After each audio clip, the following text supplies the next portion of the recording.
Hello friends, आप सभी का dark desire audio YouTube channel पर स्वागत है। कहानी शुरू करने से पहले एक महत्वपूर्ण सूचना देना चाहूँगा। यह कहानी पूर्णतः काल्पनिक है। इसमें प्रस्तुत सभी पात्र, घटनाएं और स्थान लेखक की कल्पना पर आधारित है और इनका किसी भी वास्तविक व्यक्ति, घटना, जाति, संस्कृति या समाज से कोई संबंध नहीं है। इस कहानी का उद्देश्य केवल मनोरंजन करना है। हमारा किसी भी प्रकार का सामाजिक, धार्मिक या सांस्कृतिक संस्थाओं को ठोस पहुंचाने का कोई इरादा नहीं है। यदि किसी श्रोता को इस कहानी का कोई अंश अनुचित या आपत्तिजनक प्रतीत हो तो कृपया इसे केवल एक काल्पनिक एवं मनोरंजनात्मक रचना के रूप में ही ले। यह कहानी पूरी तरह से मेरी स्वयं लिखी हुई है। इसे न तो किसी अन्य लेखक से लिया गया है और न ही किसी ऑनलाइन प्लेटफॉर्म से कॉपी किया गया है। इस कहानी की सभी copyright dark desire audio channel के अंतर्गत सुरक्षित है। रात और सुबह के बीच का जो समय होता है, जब आसमान पूरी तरह काला भी नहीं रहता और रोशनी पूरी तरह फैलती भी नहीं, वही समय वीर की जिंदगी जैसा लग रहा था। न पूरी जीत, न पूरी हार, बस एक लंबी खतरनाक लड़ाई का अगला अध्याय। ऑपरेशन शैडो हंट आधिकारिक रूप से शुरू हो चुका था। देश के भीतर की कार्रवाई तेज थी और यूरोप के लिए एक स्पेशल टीम रवाना हो चुकी थी। लेकिन वीर जानता था कि इस बार दाव पहले से बड़ा है, क्योंकि अब काउंसिल को पता है कि शिकारी कौन है। हाई सिक्योरिटी यूनिट में उस सुबह असामान्य शांति थी। स्क्रीन पर लगातार डेटा फ्लो हो रहा था, लेकिन आवाजें कम थी। हर कोई अपने सिस्टम में डूबा हुआ था। किसी की उंगलियां कीबोर्ड पर तेजी से चल रही थी, किसी की नजरें कोड की लाइनों में फंसी थी। यह तूफान से पहले की चुप्पी थी। वीर ने कॉन्फ्रेंस टेबल पर फैले नक्शों को देखा। यूरोप के उस छोटे द्वीपीय क्षेत्र को लाल घेरों में चिन्हित किया गया था। अनुमान था कि वही काउंसिल की मीटिंग हो सकती है। इंटरपोल से मिली सूचना के अनुसार वहां पिछले 2 दिनों में कई प्राइवेट जेट उतरे थे, जिनकी पहचान संदिग्ध थी। नकली नाम, फर्जी कंपनियां और कैश ट्रांजैक्शन, सब कुछ एक ही दिशा में इशारा कर रहा था। कबीर ने धीमे स्वर में कहा कि अगर हम इस मीटिंग को पकड़ लेते हैं तो पहली बार असली राजा का चेहरा सामने आ सकता है। लेकिन अगर यह जाल हुआ तो हमारी टीम सीधे दुश्मन के बीच होगी। वीर ने जवाब दिया कि जोखिम तो है, लेकिन अब पीछे हटने का मतलब उन्हें खुला मैदान देना होगा। इस बार हमें उन्हें चौंकाना है। इसी बीच जेल से खबर आई कि रैवन की हालत स्थिर है, लेकिन वो बार बार एक ही बात दोहरा रहा है, तुम लोग देर कर चुके हो। यह वाक्य वीर के कानों में गूंजता रहा। देर? किस बात की देर? क्या काउंसिल पहले ही अपनी अगली चाल चल चुकी है? दोपहर तक साइबर टीम ने एक और महत्वपूर्ण डेटा निकाला। काउंसिल के सर्वर से एक ट्रांसफर रिक्वेस्ट मिली थी, जिसमें बड़ी रकम किसी अज्ञात प्राइवेट सिक्योरिटी कंपनी को भेजी गई थी। यह कंपनी यूरोप के उसी क्षेत्र में रजिस्टर्ड थी। इसका मतलब साफ था, मीटिंग सिर्फ चर्चा के लिए नहीं, सुरक्षा और रक्षा के लिए भी तैयार की गई है। वीर ने तुरंत यूरोप रवाना हुई टीम से सुरक्षित चैनल पर संपर्क किया। उसने निर्देश दिया कि सीधे टकराव से बचें, पहले निगरानी और पुष्टि करें, कोई जल्दबाजी नहीं। शाम तक देश के भीतर भी हलचल बढ़ गई। गिरफ्तार नेता के वकीलों ने मीडिया में नया बयान जारी किया, जिसमें एजेंसी पर झूठे सबूत गढ़ने का आरोप लगाया गया। सोशल मीडिया पर हैशटैग ट्रेंड करने लगे। यह साफ था कि नेटवर्क अपने प्रभाव का इस्तेमाल कर रहा है। वीर ने देखा कि सिस्टम के भीतर की दरारें अब खुलकर दिखने लगी है। कुछ अधिकारी दबाव में आ रहे थे, कुछ चुप हो गए थे, लेकिन कुछ लोग पहले से ज्यादा मजबूत खड़े थे। ये लड़ाई लोगों के चरित्र को भी उजागर कर रही थी। रात करीब 8 बजे यूरोप टीम से पहली विजुअल फीड आई। दूर समुद्र के किनारे एक पुरानी विशाल हवेली थी, जिसके चारों ओर निजी सुरक्षा गार्ड तैनात थे। अंदर से हल्की रोशनी झलक रही थी। कई महंगी गाड़ियां बाहर खड़ी थी। वीर की धड़कन तेज हो गई। क्या यही वो जगह है? टीम ने ड्रोन को थोड़ा और पास ले जाने की कोशिश की, लेकिन अचानक सिग्नल में रुकावट आने लगी। किसी ने जामिंग सिस्टम एक्टिव कर दिया था। कंट्रोल रूम में तनाव बढ़ गया। कबीर ने कहा कि वे तैयार हैं, उन्हें पता है कि कोई देख रहा है। वीर ने शांत रहने को कहा और बैकअप सिग्नल रूट एक्टिव करवाया। कुछ सेकंड के लिए स्क्रीन पूरी तरह काली हो गई। फिर एक झलक दिखाई दी। हवेली के अंदर एक लंबा टेबल था जिसके चारों ओर कुछ परछाइयां बैठी थी। चेहरे साफ नहीं थे, लेकिन उनमें से एक परछाई बाकी से अलग थी।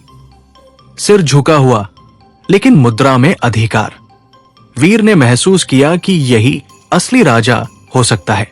उसी क्षण ड्रोन का सिग्नल पूरी तरह कट गया। कंट्रोल रूम में खामोशी छा गई। यूरोप टीम ने सूचित किया कि उनके आसपास भी मूवमेंट बढ़ गया है, शायद उन्हें ट्रैक कर लिया गया है। वीर ने तुरंत आदेश दिया कि टीम सुरक्षित दूरी बनाए और बिना पुष्टि के अंदर न जाए। लेकिन अब खेल खुल चुका था। काउंसिल जान चुकी थी कि शिकारी करीब पहुंच चुका है और अब या तो वे भागेंगे या सीधा वार करेंगे। ड्रोन का सिग्नल कटते ही कंट्रोल रूम में जो सन्नाटा छाया वो किसी युद्ध के पहले की घुटन जैसा था। स्क्रीन पर समुद्र की धुंधली तस्वीर जम गई थी और फिर अचानक सब कुछ ब्लैंक हो गया। कुछ सेकंड, लेकिन वे सेकंड मिनटों जैसे लग रहे थे। वीर की नजरें मॉनिटर पर जमी थी। उसके भीतर का अनुभव कह रहा था कि यह महज टेक्निकल फेलियर नहीं है, बल्कि सामने वाला अब पूरी तरह जाग चुका है। यूरोप टीम के लीड ने सुरक्षित चैनल पर धीमी आवाज में बताया कि हवेली के बाहर गार्ड्स की संख्या अचानक बढ़ गई है। कुछ गाड़ियां अंदर से बाहर निकली है। शायद मीटिंग खत्म हो चुकी है या फिर वे लोकेशन बदल रहे हैं। समुद्र की तरफ एक निजी जेटी भी दिखाई दी थी, जहां एक तेज स्पीड बोट तैयार खड़ी थी। वीर ने गहरी सांस ली। अगर काउंसिल को भनक लग गई है तो वे अब सबूत नहीं छोड़ेंगे। उसने तुरंत आदेश दिया कि टीम दूर से ट्रैक करे, सीधे टकराव से बचे, लेकिन विजुअल संपर्क बनाए रखें। इस समय भावनाओं में बहकर की गई एक गलती पूरी ऑपरेशन को खत्म कर सकती थी। कंट्रोल रूम में साइबर टीम ने वैकल्पिक सैटेलाइट फीड एक्टिव करने की कोशिश की। कुछ मिनटों की मशक्कत के बाद समुद्र के ऊपर से एक धुंधली थर्मल इमेज दिखाई देने लगी। उसमें हवेली के पास हलचल साफ दिख रही थी। कई लोग तेजी से इधर उधर जा रहे थे। एक काफिला मुख्य गेट से बाहर निकला और दूसरी दिशा में बढ़ गया। वीर ने नक्शे पर उस दिशा को देखा। वह रास्ता सीधे एक छोटे एयरस्ट्रिप की ओर जाता था, जो सामान्य नक्शों में चिन्हित नहीं था, लेकिन इंटेलिजेंस डेटा में दर्ज था। इसका मतलब था कि यह सब पहले से प्लान था। शायद काउंसिल कभी एक ही जगह लंबे समय तक रुकती ही नहीं। उसी वक्त देश के भीतर भी हलचल बढ़ने लगी। मीडिया में खबर फैल चुकी थी कि यूरोप में एक संदिग्ध हवेली पर निगरानी रखी जा रही है। यह लीक कैसे हुआ, किसी को समझ नहीं आया। वीर ने महसूस किया कि अंदर का गद्दार नेटवर्क अभी पूरी तरह खत्म नहीं हुआ है। उसने तुरंत आंतरिक जांच टीम को निर्देश दिया कि ऑपरेशन से जुड़े हर डिजिटल लॉग को फिर से चेक किया जाए। कोई न कोई अभी भी जानकारी बाहर पहुंचा रहा है। शाम ढलने लगी थी। यूरोप टीम ने बताया कि काफिला एयरस्ट्रिप पहुंच चुका है। 2 छोटे जेट तैयार खड़े हैं। थर्मल इमेज में कुछ परछाइयां सीढ़ियां चढ़ती दिखाई दी। उनमें से एक परछाई बाकी से अलग थी। वही मुद्रा, वही धीमी चाल, जिसमें घबराहट नहीं बल्कि नियंत्रण था। वीर के भीतर एक अजीब सी अनुभूति हुई। क्या वह सच में असली राजा है या सिर्फ एक और परत? जेट के इंजन गरजने लगे। टीम ने आखिरी बार जूम किया, लेकिन तभी सिग्नल फिर से जाम हो गया। कुछ सेकंड बाद सूचना आई कि जेट हवा में उठ चुके हैं। अब पीछा सिर्फ सैटेलाइट ट्रैकिंग से संभव था। वीर ने तुरंत इंटरनेशनल एयर कंट्रोल से संपर्क कराया। दोनों जेट्स ने अलग अलग दिशाएं ली थी, एक उत्तर की ओर, दूसरा पश्चिम की ओर। यह स्पष्ट था कि यह भ्रम पैदा करने की चाल है। कबीर ने पूछा कि किसका पीछा किया जाए।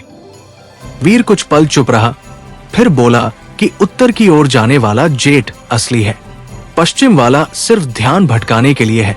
उसकी आवाज में आत्मविश्वास था, लेकिन भीतर वो खुद भी दाव खेल रहा था। ट्रैकिंग सिस्टम एक्टिव हुआ। उत्तर की ओर बढ़ता जेट समुद्र पार कर एक बड़े देश की सीमा की तरफ जा रहा था। उस देश के साथ कानूनी सहयोग आसान नहीं था। इसका मतलब था काउंसिल फिर से छाया में समा सकती है। रात गहराने लगी। कंट्रोल रूम की रोशनी अब और तेज लग रही थी। हर चेहरा तनाव से कड़ा हो चुका था। तभी साइबर टीम ने एक और अलर्ट दिखाया। देश के भीतर कुछ बैंकों के सर्वर पर अचानक हमला हुआ था।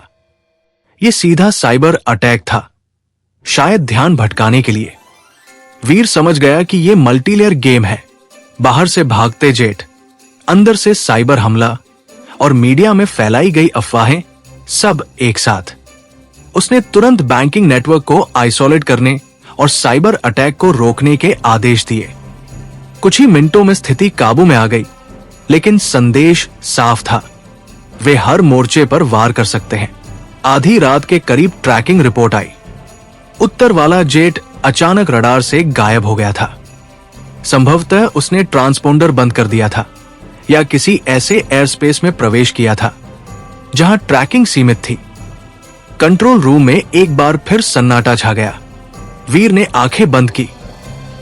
क्या उसने गलत जेट चुना या यह भी उसी खेल का हिस्सा था? लेकिन तभी एक छोटी सी सूचना आई। पश्चिम की ओर गया जेट एक छोटे शहर के प्राइवेट एयरपोर्ट पर उतरा है।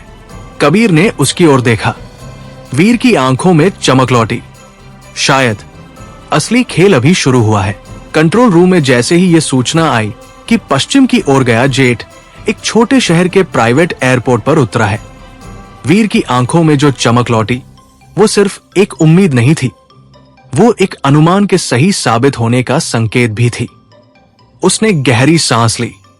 शायद ये वही चाल थी जिसे वो भांप चुका था। काउंसिल हमेशा भ्रम फैलाती है, पर कभी कभी भ्रम ही असली रास्ता छुपा देता है।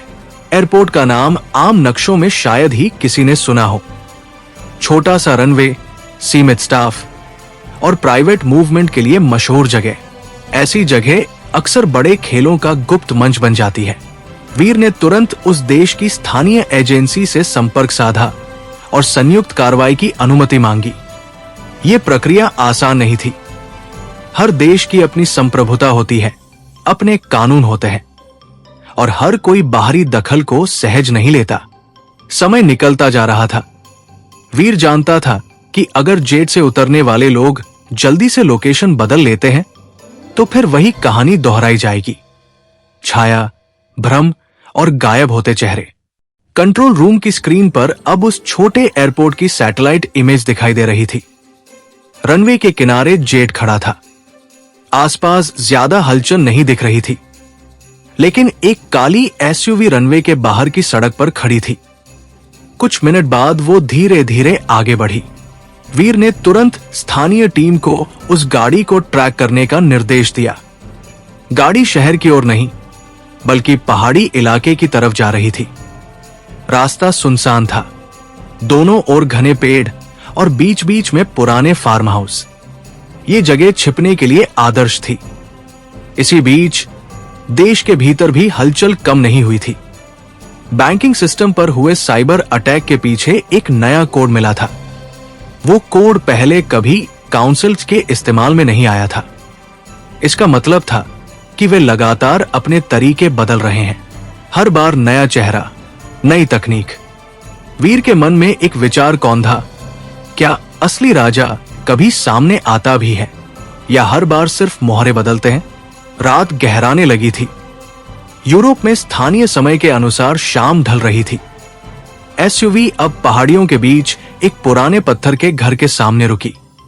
घर बाहर से जर्जर दिख रहा था, लेकिन थर्मल इमेज में भीतर कई गर्म बिंदु दिखाई दे रहे थे। मतलब अंदर लोग हैं। स्थानीय टीम ने दूरी बनाए रखी। वीर ने साफ आदेश दिया कि बिना पुष्टि के अंदर घुसपैठ नहीं की जाएगी। पहले विजुअल पहचान जरूरी है। कुछ मिनट बाद घर का दरवाजा खुला। 2 लोग बाहर आए। उनमें से एक लंबा था, कोट पहने हुए, चेहरे पर हल्की दाढ़ी।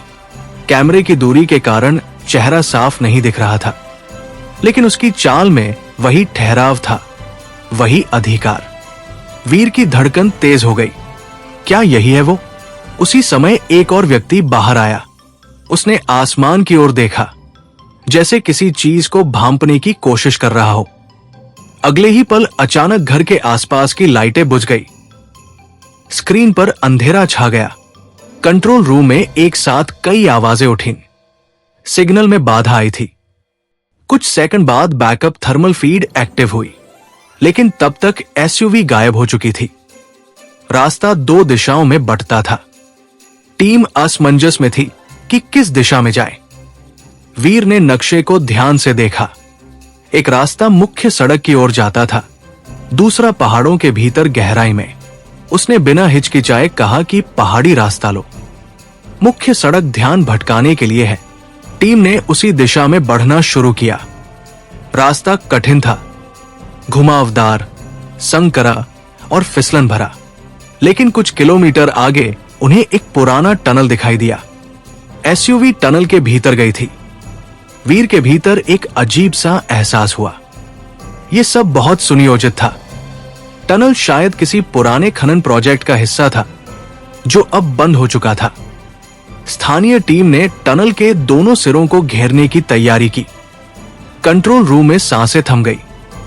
अगर अंदर वही लोग हैं, तो यह पहली बार होगा जब काउंसिल का कोई चेहरा गिरफ्त में आएगा। लेकिन तभी टनल के दूसरे सिरे से विस्फोट की आवाज आई। स्क्रीन हिल गई। धुआं, मलबा और टूटते पत्थरों की आवाज। वीर का दिल जोर से धड़का। क्या उन्होंने फिर से खुद को मिटा दिया, या ये सिर्फ एक और चाल है? धुएं के बीच थर्मल इमेज में कुछ हलचल दिखी। कोई अब भी जिंदा था, और शायद भाग रहा था। टनल के भीतर हुए विस्फोट की गूंज अभी पूरी तरह थमी भी नहीं थी कि कंट्रोल रूम में बैठे हर व्यक्ति की धड़कनें एक साथ तेज हो गई। स्क्रीन पर धुएं का घना बादल छाया हुआ था। कैमरे हिल रहे थे और थर्मल इमेज में लाल पीले बिंदु बेतरतीब तरीके से इधर उधर भागते दिख रहे थे। यह साफ था कि विस्फोट अचानक नहीं, बल्कि योजनाबद्ध था। काउंसिल ने अपने बचाव के लिए टनल को जाल की तरह तैयार कर रखा था। वीर की नजरें स्क्रीन पर जमी थी।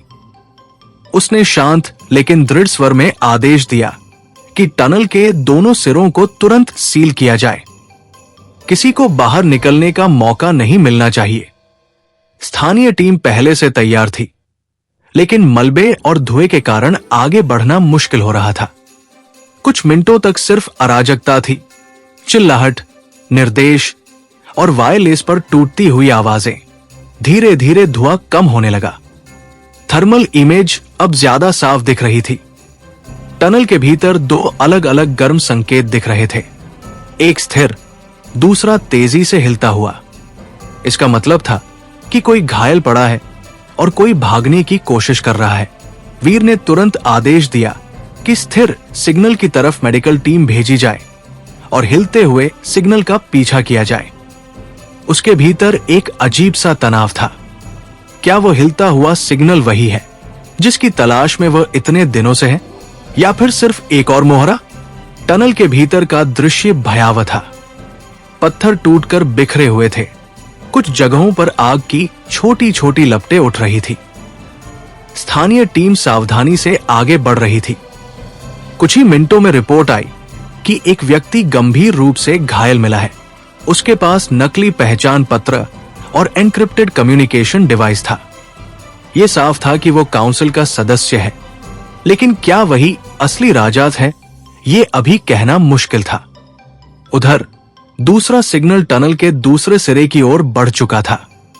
वहां एक संकरी सीढ़ी ऊपर की ओर जाती दिखी, जो शायद किसी पुराने निकास का हिस्सा थी। यह स्पष्ट था कि टनल सिर्फ भागने का रास्ता नहीं, बल्कि पूरा एस्केप नेटवर्क था। वीर के मन में यह विचार आया कि काउंसिल ने हर संभावना के लिए तैयारी कर रखी है। हर मीटिंग, हर ठिकाना, हर रास्ता, सब पहले से सुरक्षित। सीढ़ियों के ऊपर पहुंचते ही टीम ने पाया कि निकास एक घने जंगल के बीच खुलता है। रात का अंधेरा अब गहरा हो चुका था। पेड़ों की छाया और हल्की धुंध के बीच किसी को ढूंढना आसान नहीं था। लेकिन थर्मल ड्रोन दोबारा सक्रिय कर दिए गए। कुछ मिनटों बाद स्क्रीन पर एक आकृति दौड़ती हुई दिखी। वो व्यक्ति जंगल के भीतर तेजी से आगे बढ़ रहा था, जैसे उसे रास्ता पहले से पता हो। वीर की सांसें तेज हो गई। उसने तुरंत आसपास के सभी संभावित रास्तों को सील करने का आदेश दिया। लेकिन जंगल का इलाका बहुत बड़ा था। भागता हुआ व्यक्ति अचानक एक छोटी सी खुली जगह पर पहुंचा, जहां एक मोटरसाइकिल छुपाकर रखी गई थी। उसने हेलमेट पहना और इंजन स्टार्ट किया। यह सब इतने सटीक तरीके से हो रहा था कि स्पष्ट था, यह आकस्मिक नहीं बल्कि प्लान भी था। मोटरसाइकिल तेजी से जंगल के कच्चे रास्ते पर दौड़ने लगी। टीम ने पीछा किया, लेकिन इलाके की जटिलता और पहले से तैयार एस्केप रूट के कारण दूरी बढ़ती जा रही थी। कंट्रोल रूम में बैठे वीर ने महसूस किया कि एक बार फिर दुश्मन उसकी पकड़ से फिसल रहा है। लेकिन तभी सड़क के मोड़ पर अचानक स्थानीय पुलिस की बैरिकेडिंग दिखाई दी। मोटरसाइकिल ने मोड़ लेने की कोशिश की, लेकिन फिसल गई। व्यक्ति जमीन पर गिर पड़ा। कुछ सेकंड के लिए सब कुछ स्थिर हो गया। टीम ने उसे घेर लिया। हेलमेट हटाया गया। चेहरा कैमरे पर साफ दिखाई दिया। वो वही व्यक्ति था जिसकी परछाई हवेली के भीतर दिखी थी। लंबा कद, शांत चेहरा, लेकिन आंखों में ठंडा आत्मविश्वास। वीर की धड़कनें रुक सी गई। क्या ये वही है, या फिर असली राजा का सिर्फ एक और चेहरा? व्यक्ति को हिरासत में लिया गया। उसकी आंखों में घबराहट नहीं थी, जैसे वो जानता हो कि ये खेल अभी खत्म नहीं हुआ। कंट्रोल रूम में सन्नाटा छा गया। वीर ने स्क्रीन से नजरें हटाई और कुर्सी पर पीछे झुक गया। एक लंबी लड़ाई का एक बड़ा मोड़ सामने था, लेकिन उसके अनुभव ने उसे सिखाया था कि काउंसिल इतनी आसानी से अपना असली चेहरा नहीं दिखाती। शायद ये जीत नहीं, बल्कि अगले जाल की शुरुआत है। जंगल की उस खुली जगह पर गिरी मोटरसाइकिल अब साइड में पड़ी थी। उसके पहिए अभी भी धीरे धीरे घूम रहे थे, जैसे भागने की कोशिश का आखिरी कंपन उनमें बचा हो। हवा में मिट्टी और धुएं की मिलीजुली गंध थी।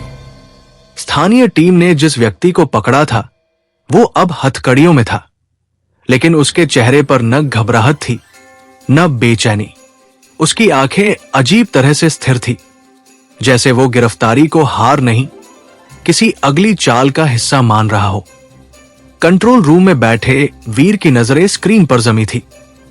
वो उस चेहरे को बार बार देख रहा था। वही ठहराव, वही धीमी मुस्कान, वही रहस्यमय आत्मविश्वास। ये वही व्यक्ति था जिसकी परछाई हवेली के लंबे टेबल के सिरे पर दिखी थी। लेकिन क्या परछाई असली सच थी? हिरासत में लिए गए व्यक्ति को तुरंत सुरक्षित सुविधा केंद्र ले जाया गया। उसका नाम कागजों में एड्रियन कोवाक दर्ज था, लेकिन प्राथमिक जांच में यह पहचान भी नकली साबित हुई। उसके पास मिले दस्तावेज, डिजिटल टोकन और एन्क्रिप्टेड कम्युनिकेशन डिवाइस किसी उच्च स्तर के नेटवर्क की ओर इशारा कर रहे थे। वीर ने तुरंत इंटरनेशनल टीम को निर्देश दिया कि उससे पूछताछ शुरू की जाए, लेकिन किसी भी तरह की जल्दबाजी न हो। ऐसे लोग दबाव में टूटते नहीं, बल्कि कहानी गढ़ते हैं। उधर टनल से मिले घायल व्यक्ति को अस्पताल पहुंचाया गया था। उसकी हालत गंभीर थी। मेडिकल रिपोर्ट के अनुसार विस्फोट उसके बहुत करीब हुआ था, लेकिन वो बच गया। ये भी एक सवाल था, अगर काउंसिल इतनी योजनाबद्ध थी तो क्या वे अपने ही लोगों को यूं मरने के लिए छोड़ देते? वीर के मन में शक गहराता जा रहा था। शाम तक पहली पूछताछ की रिपोर्ट आई। पकड़ा गया व्यक्ति बेहद संयमित था। उसने खुद को एक स्वतंत्र सुरक्षा सलाहकार बताया जो निजी कंपनियों के लिए काम करता है। उसने हवेली, मीटिंग या टनल से किसी भी तरह का संबंध होने से इनकार किया, लेकिन उसके डिजिटल डिवाइस से जो डेटा निकला था वो कुछ और कहानी कह रहा था। उसमें काउंसिल के कई कोडेड संदेश थे, जिनमें रणनीति, वित्तीय मूवमेंट और ऑपरेशन के संकेत छिपे थे। वीर ने रिपोर्ट पढ़ते हुए महसूस किया कि ये व्यक्ति सिर्फ एक सदस्य नहीं, बल्कि रणनीतिक स्तर पर शामिल है, लेकिन फिर भी कुछ अधूरा था। अगर ये असली राजा होता तो क्या वो खुद भागते हुए पकड़ा जाता? रात होते होते एक और चौंकाने वाली सूचना आई। जिस जेड को वीर ने असली मानकर उत्तर की ओर ट्रैक कराया था, वो एक छोटे निजी द्वीप पर उतरा था। वो द्वीप कानूनी रूप से एक स्वतंत्र क्षेत्र था, जहां बाहरी एजेंसियों का दखल लगभग असंभव था। कबीर ने धीमे स्वर में कहा कि अगर असली व्यक्ति उस जेट में था तो हमने गलत मोहरा पकड़ा है। वीर कुछ पल चुप रहा। उसने स्क्रीन पर पकड़े गए व्यक्ति का चेहरा देखा। उसकी आंखों में अभी भी वही ठंडी शांति थी, जैसे उसे पहले से पता हो कि वो असली लक्ष्य नहीं है। इसी बीच देश के भीतर भी एक नया मोड़ आया। गिरफ्तार नेता के समर्थकों ने बड़े पैमाने पर प्रदर्शन शुरू कर दिया। मीडिया में बयानबाजी और तेज हो गई। कुछ चैनलों ने यह तक कहा कि यूरोप में पकड़ा गया व्यक्ति सिर्फ एक व्यापारी है, जिसे गलत तरीके से फंसाया गया है। यह स्पष्ट था, काउंसिल अपने प्रभाव का इस्तेमाल कर रही है। वीर के भीतर गुस्सा नहीं, बल्कि ठंडा संकल्प पैदा हुआ। वो जानता था कि ये लड़ाई सिर्फ बंदूकों या कोड की नहीं है, ये धारणा की भी लड़ाई है। अगली सुबह उसने इंटरनल मीटिंग बुलाई। उसने साफ कहा कि हमें 2 फ्रंट पर लड़ना होगा। एक, सच की खोज, दूसरा, झूठ की सफाई। साइबर टीम को आदेश दिया गया कि पकड़े गए व्यक्ति के हर डिजिटल लिंक को खंगाला जाए। उसके पुराने ट्रांजैक्शन, उसके यात्रा रिकॉर्ड, उसके संपर्क, सब कुछ। उधर अस्पताल से खबर आई कि टनल में घायल व्यक्ति होश में आ गया है। ये खबर सुनते ही वीर की धड़कन तेज हो गई। शायद असली कहानी अब शुरू होगी। उसने तुरंत वीडियो लिंक से पूछताछ की तैयारी करवाई, लेकिन जैसे ही कनेक्शन जुड़ा, स्क्रीन पर अफरातफरी दिखाई दी। अस्पताल के उस विंग में अचानक बिजली चली गई थी। कुछ सेकंड बाद बैकअप आया, लेकिन तब तक बेड खाली था। घायल व्यक्ति गायब था। वीर की मुट्ठियां कस गई। क्या काउंसिल ने फिर एक चाल चल दी, या अस्पताल के भीतर भी कोई उनका आदमी है? कमरे में सन्नाटा छा गया। वीर ने धीरे से कहा, यह खेल अभी खत्म नहीं हुआ। असल खेल तो अब शुरू हुआ है। अस्पताल के उस विंग की फुटेज बार बार स्क्रीन पर चलाई जा रही थी। पहले हल्की सी झिलमिलाहट, फिर अचानक अंधेरा, कुछ सेकंड का शून्य, और जब बैकअप पावर वापस आई तो बिस्तर खाली। मॉनिटर पर अभी भी ईसीजी की सीधी रेखा स्थिर थी, जैसे मशीनें जानती हों कि मरीज अब वहां नहीं है। लेकिन सिस्टम को इसकी खबर देर से मिली। वीर की नजरें उस फुटेज में छोटे छोटे संकेत ढूंढ रही थी। हर फ्रेम, हर छाया, हर हरकत अब सबूत थी। रिपोर्ट आई कि बिजली का फेल होना साधारण तकनीकी खराबी नहीं था। अस्पताल के बैकअप सिस्टम में भी छेड़छाड़ की गई थी। किसी ने अंदर से कोड डालकर कुछ मिनट के लिए पूरे विंग को अंधेरे में डुबो दिया। यह काम कोई साधारण हैकर नहीं कर सकता था। इसका मतलब साफ था, काउंसिल की पहुंच अस्पताल तक भी है। वीर ने तुरंत स्थानीय एजेंसी को निर्देश दिया कि पूरे स्टाफ की पूछताछ हो, खासकर उस समय ड्यूटी पर मौजूद नर्सों और टेक्निकल टीम की। सीसीटीवी फुटेज में दिखा कि बिजली जाने से ठीक पहले एक मेडिकल ट्रॉली उस कमरे की ओर बढ़ी थी। उस ट्रॉली को धकेलने वाला व्यक्ति डॉक्टर की वर्दी में था, लेकिन चेहरा मास्क से ढका हुआ था। बिजली जाते ही वही ट्रॉली कमरे के पास गायब हो गई। कुछ मिनट बाद वो ट्रॉली दूसरी दिशा से बाहर निकलती दिखी, लेकिन उस पर अब कोई व्यक्ति नहीं था। यह साफ था कि घायल व्यक्ति को किसी मेडिकल ट्रांसफर की तरह बाहर निकाला गया। वीर के भीतर एक अजीब सी सिहरन दौड़ गई। काउंसिल सिर्फ भाग नहीं रही, बल्कि हर मोर्चे पर उसकी गति से एक कदम आगे चल रही है। उधर हिरासत में लिया गया एड्रियन कोवाक अभी भी शांत था। उसकी पूछताछ जारी थी। उसने अस्पताल की घटना के बारे में सुनकर हल्की सी मुस्कान दी थी, जिसे कैमरे ने रिकॉर्ड किया। वो मुस्कान किसी स्वीकारोक्ति जैसी नहीं थी, बल्कि जैसे वो पहले से जानता हो कि ऐसा होगा। वीर ने वीडियो फीड पर उसे गौर से देखा। उसने सीधे पूछा, कि क्या ये सब तुम्हारी योजना का हिस्सा था। एड्रियन ने शांत स्वर में कहा कि खेल बड़े लोग खेलते हैं, मैं तो सिर्फ एक खिलाड़ी हूं। यह वाक्य वीर के मन में अटक गया। खिलाड़ी? तो क्या असली राजा अब भी कहीं और बैठा है? इसी बीच यूरोप में जेट के ट्रैकिंग डेटा की नई रिपोर्ट आई। उत्तर की ओर गया जेट जिस निजी द्वीप पर उतरा था, वहां पिछले 5 वर्षों में कई गुप्त मीटिंग्स का रिकॉर्ड मिला। द्वीप एक शेल कंपनी के नाम पर था, जिसका संबंध सीधे काउंसिल से जुड़ा था। वीर ने नक्शे पर उस द्वीप को देखा। समुद्र के बीच छोटा सा टुकड़ा, लेकिन कानूनी रूप से लगभग अछूता। वहां सीधा ऑपरेशन करना आसान नहीं था। उसने इंटरनेशनल टीम से कहा कि किसी भी कीमत पर उस द्वीप की निगरानी शुरू की जाए। सैटेलाइट, ड्रोन, समुद्री गश्त, जो संभव हो। रात गहराती जा रही थी। कंट्रोल रूम में थकान के बावजूद किसी ने काम नहीं छोड़ा। हर किसी को महसूस हो रहा था कि यह निर्णायक मोड़ है। अचानक साइबर टीम ने एक और अलर्ट दिखाया। अस्पताल से गायब हुआ घायल व्यक्ति एक प्राइवेट एम्बुलेंस के जरिए शहर से बाहर ले जाया गया था। उस एम्बुलेंस का जीपीएस कुछ देर के लिए एक्टिव हुआ और फिर बंद हो गया, लेकिन उन कुछ सेकंड के डेटा ने एक दिशा दिखा दी थी। शहर के बाहरी इलाके में एक पुराना औद्योगिक गोदाम। वीर ने बिना देर किए स्थानीय टीम को वहां भेजा। इस बार उसने साफ आदेश दिया कि कोई गलती नहीं होनी चाहिए। गोदाम के बाहर सन्नाटा था। अंदर से हल्की रोशनी झलक रही थी। टीम ने चारों ओर से घेरा डाल लिया। दरवाजा तोड़ा गया।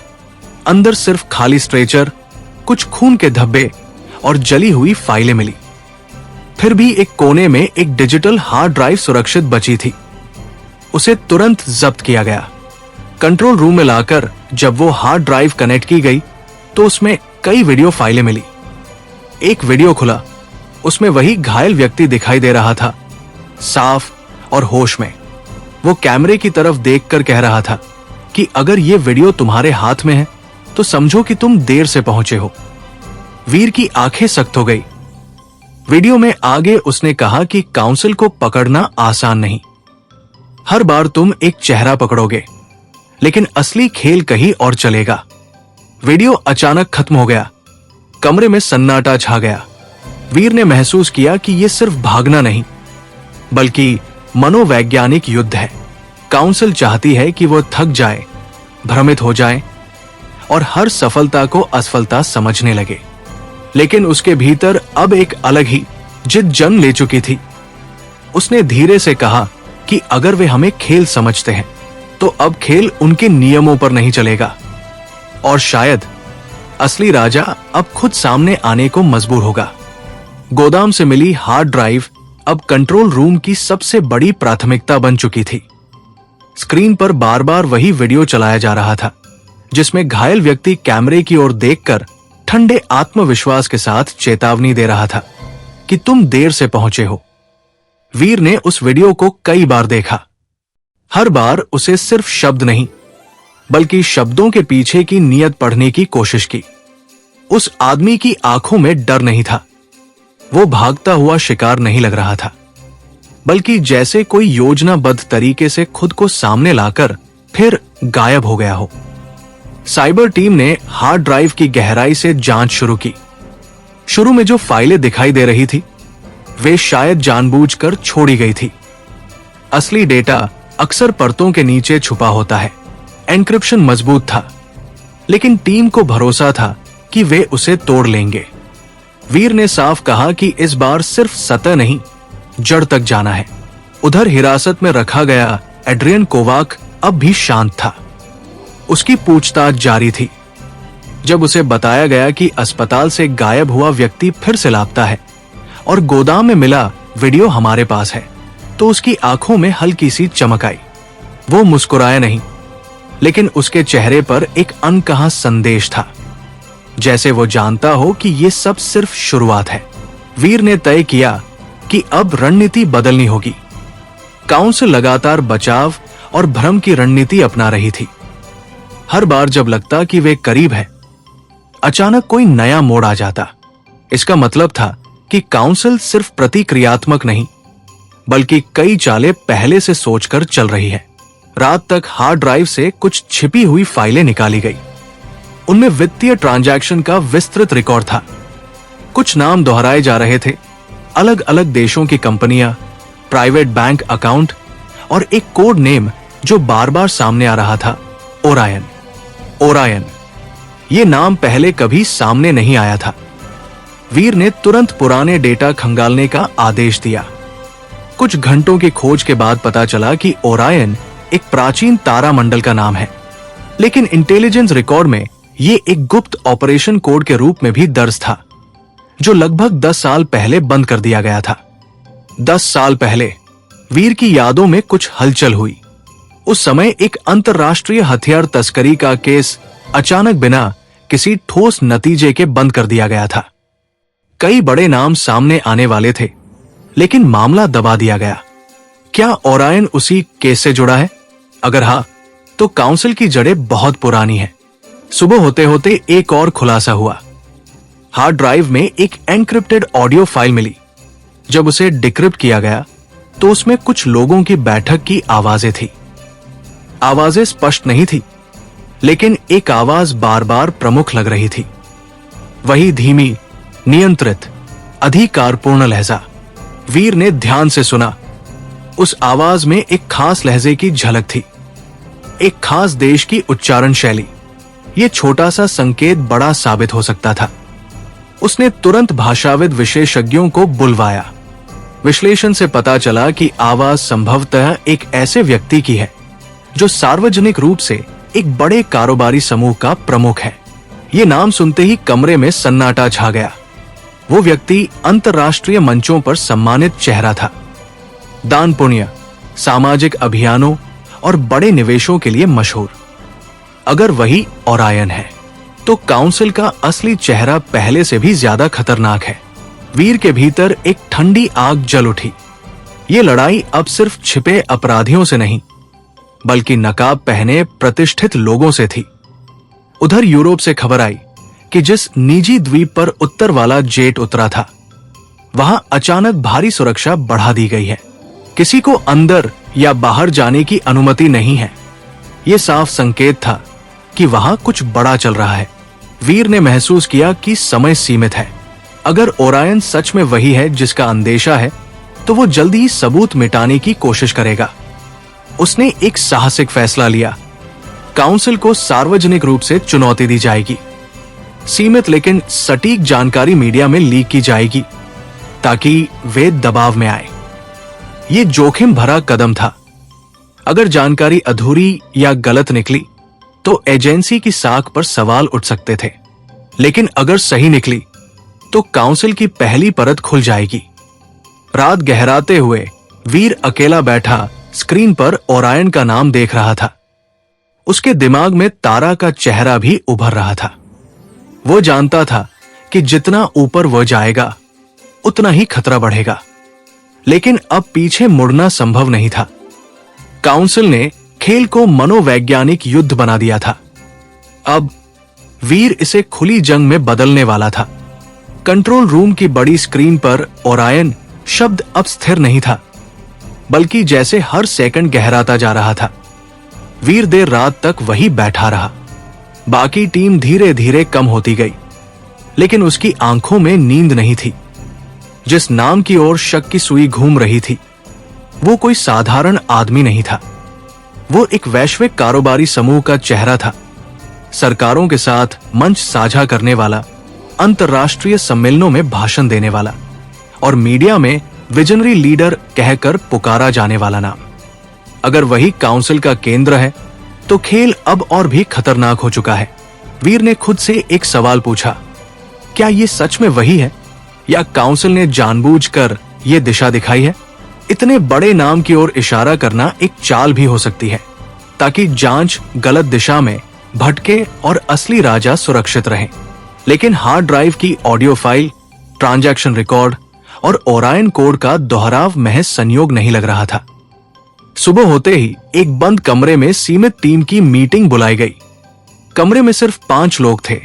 वीर, Kabir, cyber head, financial analyst और एजेंसी प्रमुख। बाहर किसी को भनक तक नहीं थी कि चर्चा किस बारे में होने वाली है। वीर ने पूरी फाइल सामने रखी। उसने बताया कि अगर ये दिशा सही है तो हमें 2 मोर्चों पर काम करना होगा। पहला, पुख्ता सबूत इकट्ठा करना, दूसरा, खुद को सुरक्षित रखना।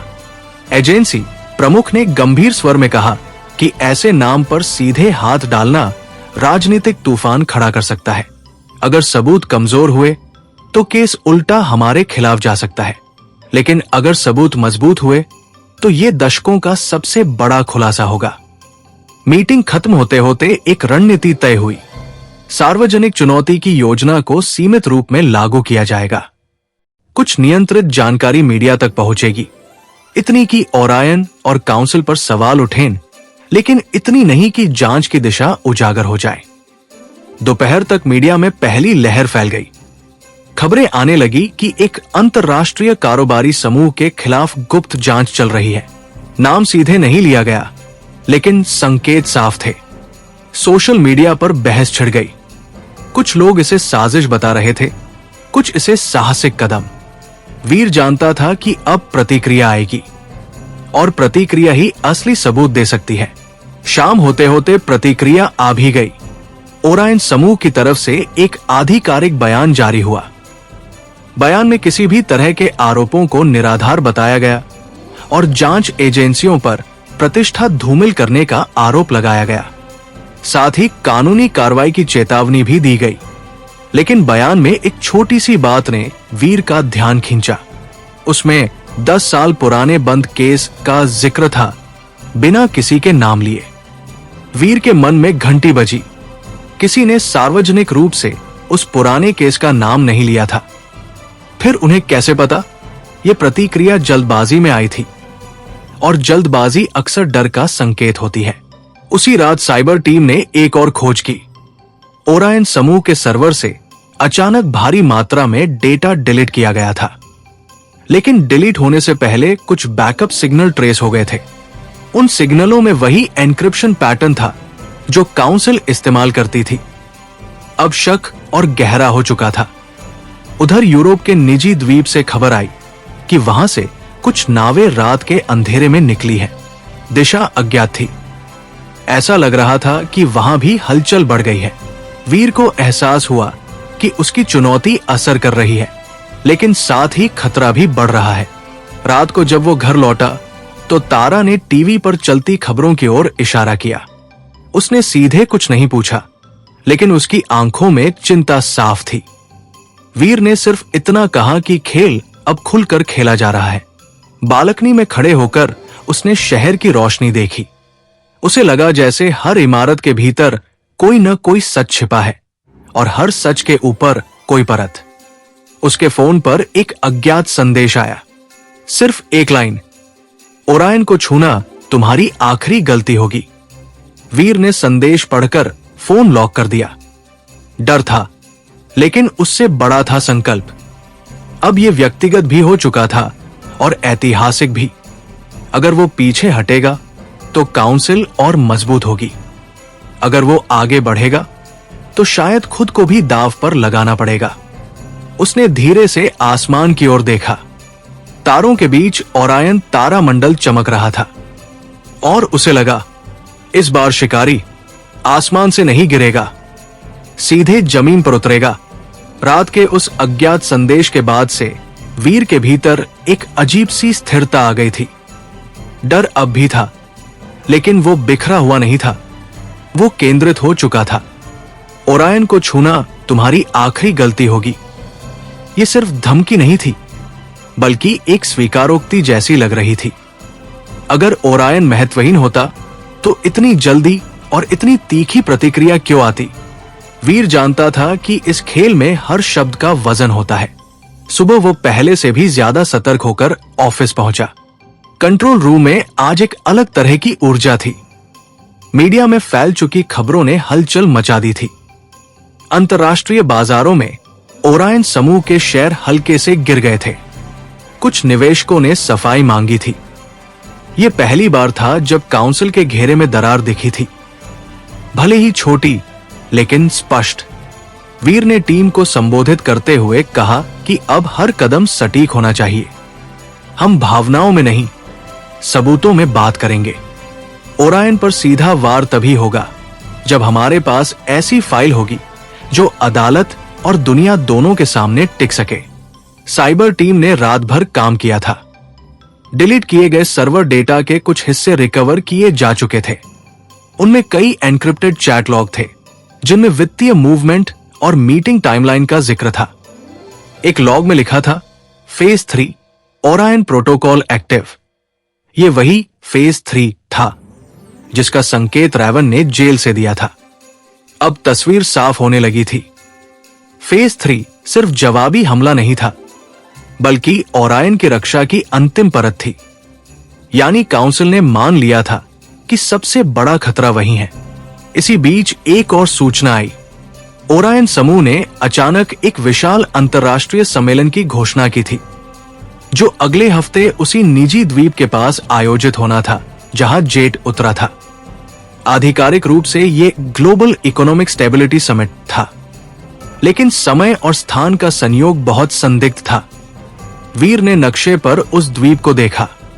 सम्मेलन का आयोजन मुख्य द्वीप से कुछ ही किलोमीटर दूर एक लग्जरी रिसोर्ट में होना था। अगर काउंसिल वही जुटती है तो यह मौका हो सकता है, या फिर एक जाल। कबीर ने धीरे से कहा कि अगर हम वहां आधिकारिक रूप से घुसने की कोशिश करेंगे तो कानूनी अड़चनें आएंगी, लेकिन अगर हम सम्मेलन के नाम पर प्रवेश लें तो शायद अंदर से जानकारी मिल सकती है। यह विचार जोखिम भरा था। वीर जानता था कि ऐसी जगह पर हर चेहरा पहचाना जाता है, हर मेहमान की जांच होती है, लेकिन अगर वो खुद न जाए तो शायद सच फिर हाथ से निकल जाएगा। दोपहर तक एक गुप्त योजना तैयार होने लगी। एजेंसी के 2 वरिष्ठ अधिकारी नकली कॉरपोरेट प्रतिनिधियों के रूप में सम्मेलन में शामिल होंगे। उनके साथ एक साइबर विशेषज्ञ भी होगा जो रिसोर्ट के नेटवर्क तक पहुंचने की कोशिश करेगा, और अगर हालात ने मजबूर किया तो वीर खुद भी वहां जाएगा। यह निर्णय उसने किसी को तुरंत नहीं बताया, लेकिन उसके भीतर यह तय हो चुका था। शाम होते होते एक और झटका आया। तारा के फोन पर एक अनजान नंबर से कॉल आया था। दूसरी तरफ से सिर्फ सन्नाटा था, फिर हल्की सी हंसी, और कॉल कट गया। यह सीधी चेतावनी थी। काउंसिल अब निजी सीमा लांघ रही थी। वीर का खून ठंडा पड़ गया। उसने तुरंत तारा की सुरक्षा और बढ़ा दी, लेकिन वो समझ गया कि यह डर फैलाने की रणनीति है। अगर वो भावनाओं में बहा तो वे जीत जाएंगे। रात को कंट्रोल रूम में बैठा वो उस सम्मेलन की गेस्ट लिस्ट देख रहा था। कई बड़े नाम, कई देशों के मंत्री, कारोबारी और कुछ ऐसे चेहरे जिनका नाम पहले भी संदिग्ध ट्रांजैक्शन में आया था। एक नाम पर उसकी नजर टिक गई, वही कारोबारी जिस पर उसका शक था। वो सम्मेलन का मुख्य वक्ता था। वीर ने गहरी सांस ली। अगर ओरायन सच में वही है तो ये उसका मंच होगा, और शायद यहीं से उसका पतन भी शुरू होगा। लेकिन खतरा भी उतना ही बड़ा था। अगर ये जाल हुआ तो शायद वापसी का रास्ता न बचे। रात गहराती गई। स्क्रीन पर ओरायन तारा मंडल की तस्वीर खुली हुई थी। 3 चमकते तारे एक सीध में। वीर ने महसूस किया कि यह सिर्फ नाम नहीं, एक संकेत है। 3 परतें, 3 मोहरे, और शायद 3 चेहरों के पीछे छुपा एक असली राजा। अब खेल समुद्र के उस पार जाएगा, और इस बार शिकारी खुद मैदान में उतरेगा। समुद्र के ऊपर से गुजरती फ्लाइट की खिड़की से बाहर देखते हुए वीर को पहली बार यह एहसास हुआ कि वो सिर्फ एक ऑपरेशन के लिए नहीं, बल्कि अपनी जिंदगी के सबसे बड़े टकराव की ओर बढ़ रहा है। नीचे गहरा नीला पानी था, दूर कहीं बादलों की परतें थी, और उसके भीतर एक शांत लेकिन तीखा संकल्प। आधिकारिक रूप से वो इस यात्रा पर नहीं था।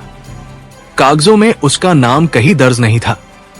एजेंसी की 2 वरिष्ठ अधिकारी पहले ही सम्मेलन के लिए निकल चुके थे, लेकिन आखिरी क्षण में वीर ने फैसला लिया कि वो पर्दे के पीछे रहकर खेल नहीं देखेगा। अगर ओरायन सच में सामने है तो उसे उसकी आंखों में देखकर ही सच समझ आएगा। रिसोर्ट जिस द्वीप पर था वो बाहरी दुनिया से कटे हुए एक सुरक्षित स्वर्ग जैसा दिखता था। चमचमाती यॉट्स, निजी हेलीपैड, समुद्र किनारे बने कांच के बंगले और हर कोने पर सशस्त्र निजी सुरक्षा। यहां हर मेहमान अरबों का मालिक था और हर मुस्कान के पीछे शक्ति का अहंकार छिपा था। लेकिन वीर जानता था कि इस चमक के पीछे अंधेरा कहीं ज्यादा गहरा है। सम्मेलन का उद्घाटन शाम को होना था। दिन भर मेहमानों का आना जाना जारी रहा। वीर एक कॉरपोरेट सलाहकार के रूप में रजिस्टर था, नकली पहचान के साथ। उसकी आंखें हर चेहरे को पढ़ रही थी।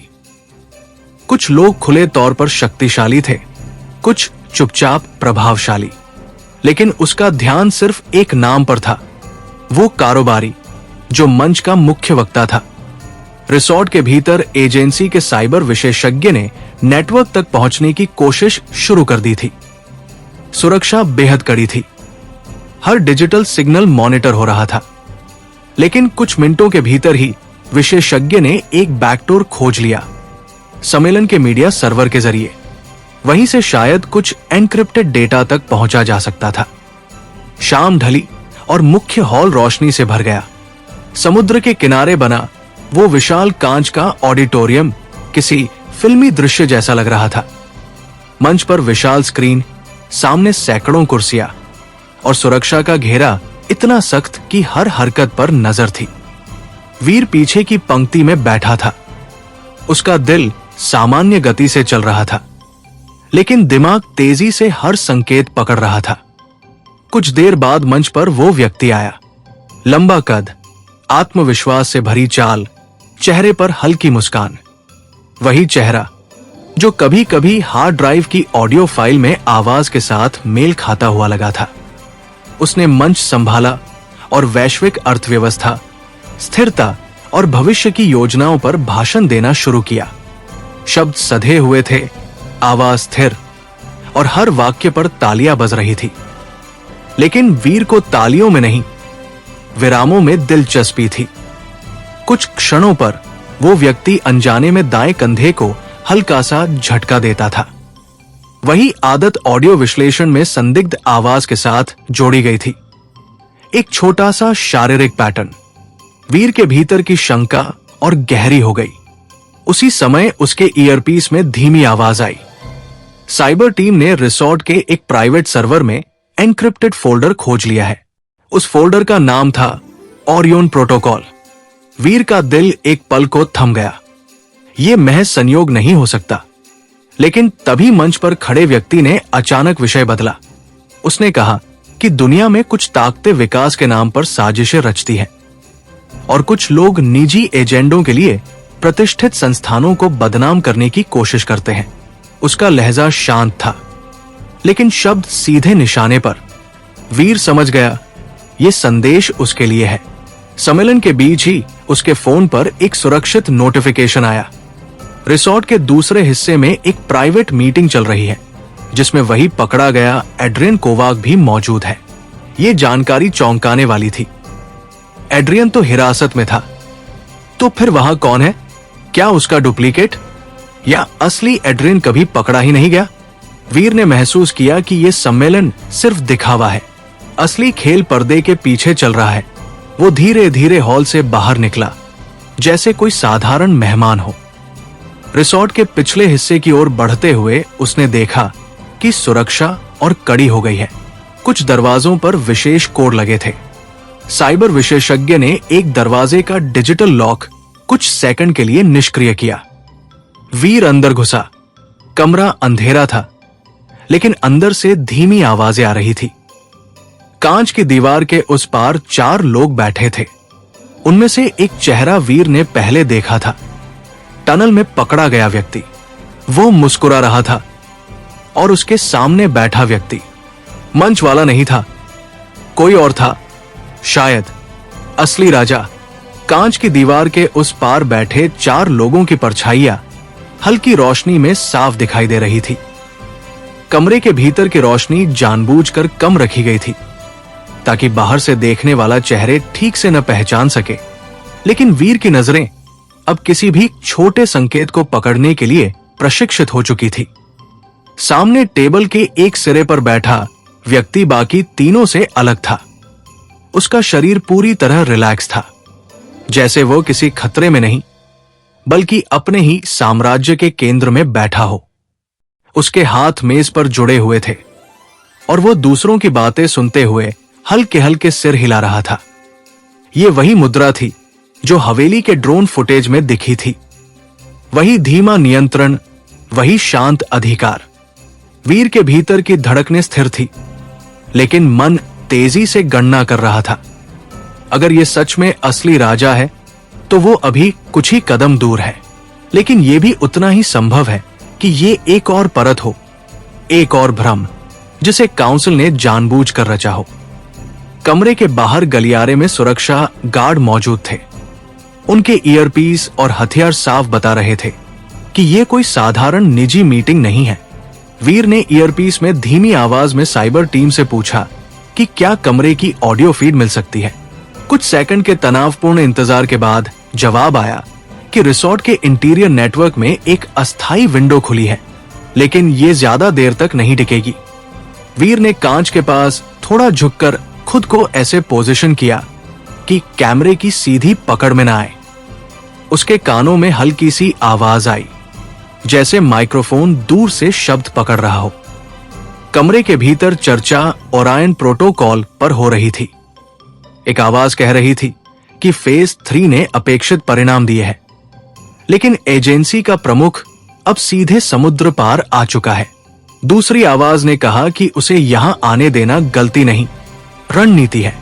फिर वही शांत गहरी आवाज सुनाई दी, जिसने कहा कि जब शिकारी अपने शिकार की मान में आता है तो उसे लगता है कि वो बहादुर है, लेकिन असली खेल ये है कि मांद किसकी है। वीर के भीतर एक झटका सा लगा। ये आवाज, यही वो टोन था जिसे ऑडियो फाइल में विश्लेषण किया गया था। वही धीमी गति, वही ठहराव। मंच पर भाषण देने वाला व्यक्ति सिर्फ पर्दा था, असली नियंत्रण इस कमरे में बैठा था।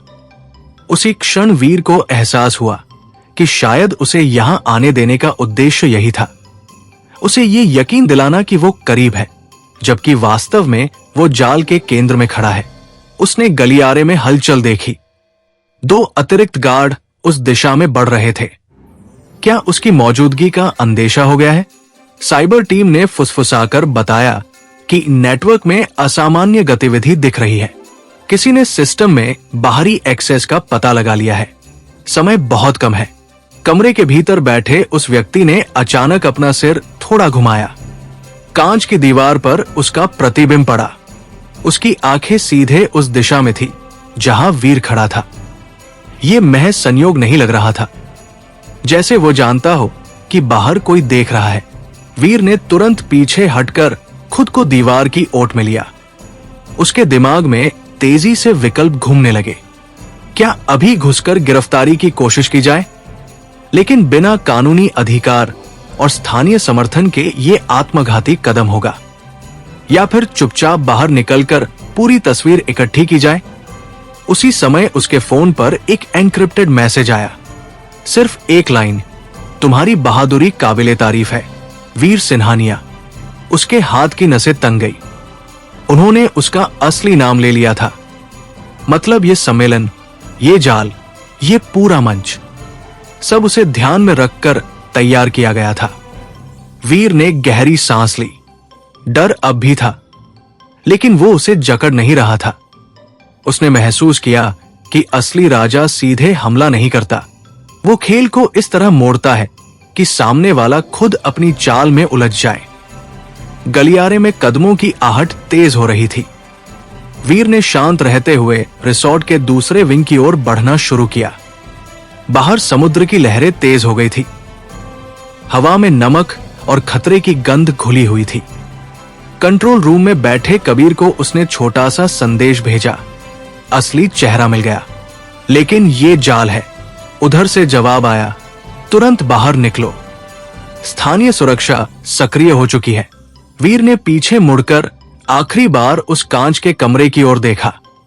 भीतर बैठे व्यक्ति ने हल्का सा सिर झुकाया, जैसे दूर से सलाम कर रहा हो। ये युद्ध अब सिर्फ सबूतों का नहीं था, ये दो दिमागों की सीधी भिड़ थी। एक तरफ काउंसिल का असली राजा, दूसरी तरफ वीर, और अब दोनों एक दूसरे को पहचान चुके थे। समुद्र की हवा अब तेज हो चुकी थी। रिसोर्ट की कांच की दीवारों से टकराकर आती लहरों की आवाज भीतर तक सुनाई दे रही थी, जैसे प्रकृति खुद इस टकराव की गवाह बनना चाहती हो। वीर गलियारे से तेज लेकिन नियंत्रित कदमों से आगे बढ़ रहा था। उसके चेहरे पर कोई घबराहट नहीं थी, पर भीतर की हर नस सतर्क थी। उसने समझ लिया था कि यह सम्मेलन सिर्फ आर्थिक मंच नहीं, बल्कि एक मानसिक युद्ध का मैदान है, जहां उसे जानबूझकर बुलाया गया था। फोन पर आया संदेश अब भी उसके दिमाग में गूंज रहा था। तुम्हारी बहादुरी काबिले तारीफ है, वीर सिन्हानिया। यह नाम यूं ही नहीं लिया गया था। इसका मतलब था कि उसकी असली पहचान, उसकी हर चाल, शायद उसके निजी जीवन तक की जानकारी काउंसिल के पास है। यह एहसास किसी भी योद्धा को अस्थिर कर सकता था, लेकिन वीर के भीतर अब एक अजीब सी ठंडी स्पष्टता थी। जब दुश्मन सामने आकर नाम ले, तो कम से कम यह भ्रम खत्म हो जाता है कि लड़ाई किससे है। रिसोर्ट के पिछले हिस्से में हलचल बढ़ चुकी थी। सुरक्षा गार्ड्स वायरलेस पर कुछ चर्चा कर रहे थे। शायद सिस्टम में हुई घुसपैठ का पता चल चुका था। साइबर टीम ने ईयरपीस में बताया कि उनके एक्सेस विंडो को बंद कर दिया गया है और रिसोर्ट का नेटवर्क लॉकडाउन मोड में जा चुका है। अब किसी भी डिजिटल माध्यम से और जानकारी निकालना संभव नहीं था। वीर ने बाहर समुद्र किनारे की ओर रुख किया। वो जानता था कि मुख्य प्रवेश द्वार से निकलना अब जोखिम भरा है। समुद्र किनारे यॉट्स और स्पीड बोट्स खड़ी थी। कुछ मेहमान आराम से वाइन के ग्लास लिए टहल रहे थे, जैसे भीतर चल रहा खेल उनसे अछूता हो। यह दृश्य काउंसिल की सबसे बड़ी ताकत का प्रतीक था, खतरे को भी सामान्य दिखाने की कला। उसने पीछे मुड़कर रिसोर्ट की ऊपरी मंजिल की ओर देखा। एक बालकनी में वही व्यक्ति खड़ा था जिसे उसने कांच के कमरे में देखा था। अंधेरे के बावजूद उसकी आकृति साफ थी। उसने हल्का सा हाथ रेलिंग पर रखा हुआ था और उसकी निगाहें सीधे नीचे वीर की दिशा में थी। यह महज संयोग नहीं था, यह खुली चुनौती थी। कुछ सेकंड के लिए दोनों की आंखें मिली। दूरी के बावजूद वो संपर्क गहरा था। वीर को लगा जैसे वो व्यक्ति कह रहा हो कि तुम मेरे घर में खड़े हो, लेकिन ये घर मेरा है। ये संदेश शब्दों से कहीं ज्यादा स्पष्ट था। अचानक रिसोर्ट के भीतर अलार्म की हल्की ध्वनि सुनाई दी। शायद ये औपचारिक अलर्ट था या फिर सिर्फ दिखावा, लेकिन माहौल में बदलाव आ चुका था। कुछ गार्ड्स समुद्र की ओर बढ़े। वीर ने अंदाजा लगाया कि वे उसे सीधे पकड़ने नहीं आएंगे। काउंसिल का तरीका अलग था। वे उसे गिरफ्तार नहीं करेंगे, बल्कि उसे निकलने देंगे ताकि खेल लंबा चले। उसने शांत भाव से अपनी घड़ी में लगे माइक्रो ट्रैकर को एक्टिव किया। यह एक छोटा सा उपकरण था जो उसके आसपास के सिग्नल्स का लॉग बना सकता था। अगर अभी कोई विशेष एन्क्रिप्टेड सिग्नल प्रसारित हो रहा है, तो उसका पैटर्न कैद हो सकता है। कुछ ही सेकंड में उसकी घड़ी में हल्की सी वाइब्रेशन हुई। पास के क्षेत्र से एक उच्च स्तरीय एन्क्रिप्शन सिग्नल प्रसारित हो रहा था, शायद उसी व्यक्ति के निजी डिवाइस से। यह सिग्नल कुछ क्षणों के लिए सक्रिय हुआ और फिर शांत हो गया, लेकिन पैटर्न रिकॉर्ड हो चुका था। वीर जानता था कि यह छोटा सा डेटा भविष्य में बड़ा हथियार बन सकता है। उसी समय उसके फोन पर एक और संदेश आया। इस बार सिर्फ एक लोकेशन कोड था। समुद्र के बीच एक निर्देशांक, साथ में एक लाइन, अगर सच में राजा को देखना है तो यहां आओ। यह खुली चुनौती थी, लेकिन यह जाल भी हो सकता था। वीर ने गहरी सांस ली। वो समझ चुका था कि काउंसिल उसे धीरे धीरे अपने खेल में खींच रही है। वे चाहते हैं कि वो भावनाओं में निर्णय ले ताकि वो गलती करे। उसने फोन लॉक किया। उसने तय किया कि वो अभी उस निर्देशांक पर नहीं जाएगा। पहले उसे ये जानना होगा कि ओरायन प्रोटोकॉल की असली संरचना क्या है। रिसोर्ट से निकलते हुए उसने एक आखिरी बार पीछे देखा। बालकनी अब खाली थी। वो व्यक्ति गायब हो चुका था। ये खेल शतरंज से भी ज्यादा जटिल था। हर चाल के पीछे 3 और चालें छुपी थी। रात गहरी हो चुकी थी। समुद्र के ऊपर चांद आधा था, जैसे कहानी का आधा सच अभी बाकी हो। वीर की नाव धीरे धीरे द्वीप से दूर जा रही थी। उसके भीतर अब कोई भ्रम नहीं था। उसने असली राजा की झलक देख ली थी। चेहरा पूरी तरह साफ नहीं, लेकिन मौजूदगी निर्विवाद। अब यह सिर्फ सबूत इकट्ठा करने की लड़ाई नहीं रही, ये 2 रणनीतिक दिमागों की जंग थी। और दोनों जानते थे अगली चाल किसे भारी पड़ेगी।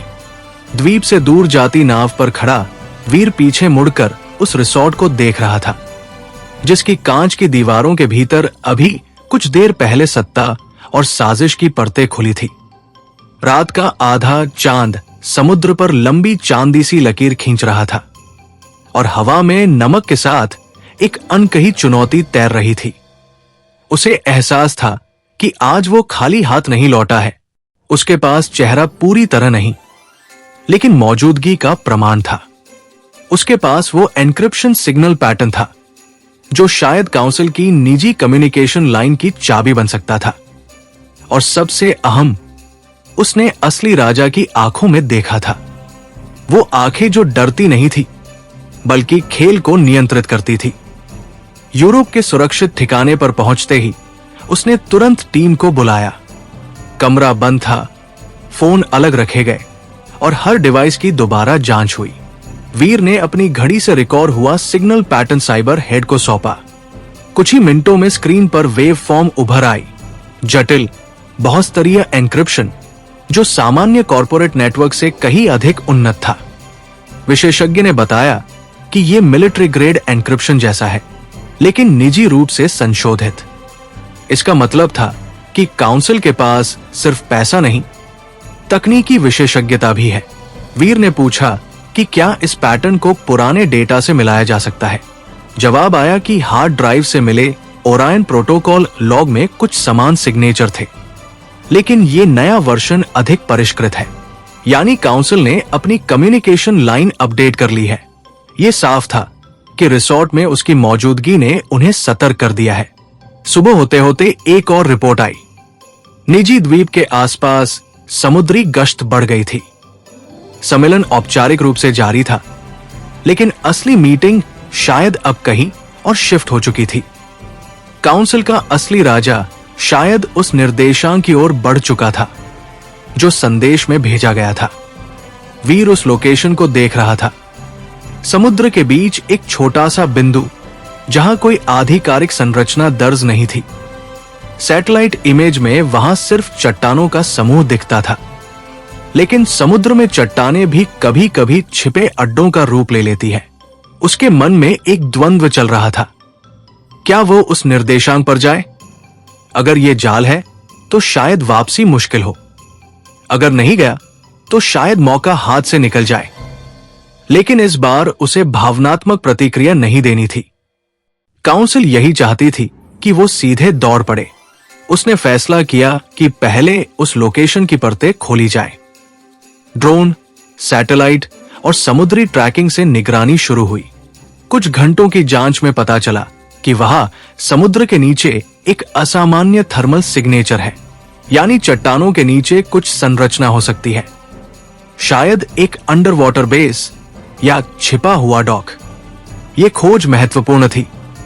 अगर असली राजा समुद्र के नीचे छिपे अड्डे से काम कर रहा है, तो ये सिर्फ अपराध नहीं, बल्कि एक समानांतर सत्ता का निर्माण है। इसी बीच देश से खबर आई कि मीडिया में ओरायन समूह पर दबाव बढ़ रहा है। कुछ निवेशकों ने आंतरिक ऑडिट की मांग की है। शेयर बाजार में गिरावट जारी है। ये पहली दरार थी, लेकिन खतरनाक भी। काउंसिल जितना दबाव महसूस करेगी, उतनी आक्रामक होगी। शाम को वीर को एक निजी कॉल मिला।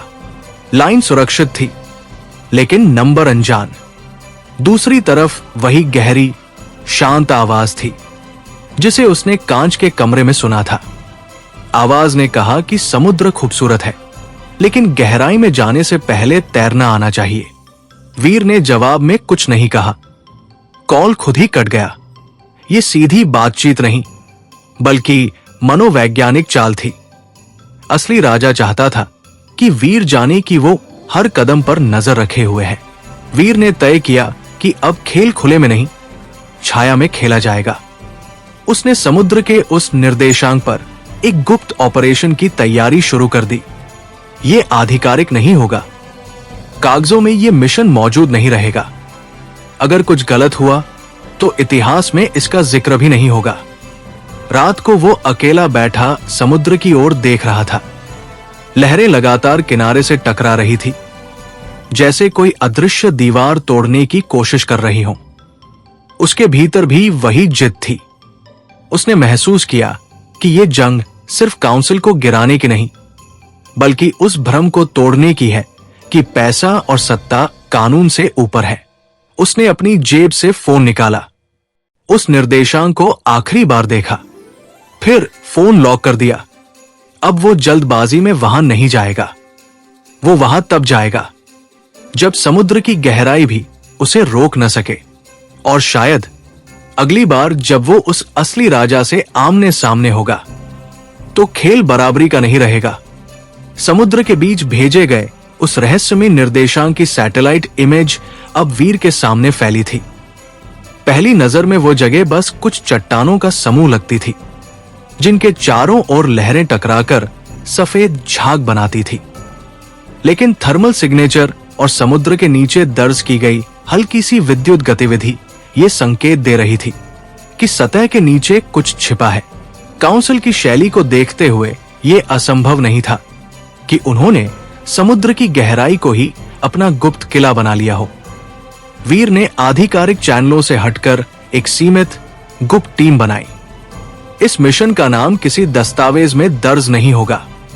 अगर वे सफल हुए तो ये इतिहास बनेगा, और अगर असफल हुए तो ये मिशन कभी हुआ ही नहीं माना जाएगा।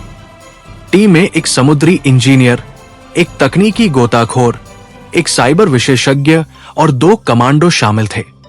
सभी जानते थे कि यह साधारण छापा नहीं, बल्कि किसी अदृश्य साम्राज्य के हृदय में प्रवेश है। रात के अंधेरे में एक अनचिन्हित यॉट उस लोकेशन की ओर बढ़ी।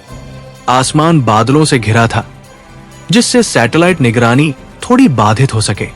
समुद्र शांत दिख रहा था, लेकिन उसकी गहराई में अनिश्चितता थी। वीर डेक पर खड़ा था, उसकी आंखें दूर अंधेरे में उस बिंदु को खोज रही थी जहां चट्टानें दिखाई देने वाली थी। करीब पहुंचने पर थर्मल स्कैन ने पुष्टि की कि चट्टानों के नीचे धातु की संरचना है। समुद्र के तल में लगभग 30 मीटर नीचे एक गुहा जैसी संरचना थी, जिसमें हल्की रोशनी की गतिविधि दर्ज हो रही थी। यह प्राकृतिक नहीं था, ये एक छिपा हुआ डॉक या अंडर वाटर बेस हो सकता था। गोताखोरों ने उपकरण तैयार किए। वीर ने उन्हें स्पष्ट निर्देश दिया कि प्राथमिक लक्ष्य जानकारी है, टकराव नहीं। अगर स्थिति नियंत्रण से बाहर जाए तो तुरंत वापसी होगी। कोई शहीदी मिशन नहीं। कुछ ही मिनटों में 2 गोताखोर पानी में उतर गए। अंधेरा गहरा था, लेकिन उनके हेलमेट कैमरे लाइव फीड भेज रहे थे। समुद्र के भीतर धुंधली रोशनी के बीच वे नीचे उतरते गए।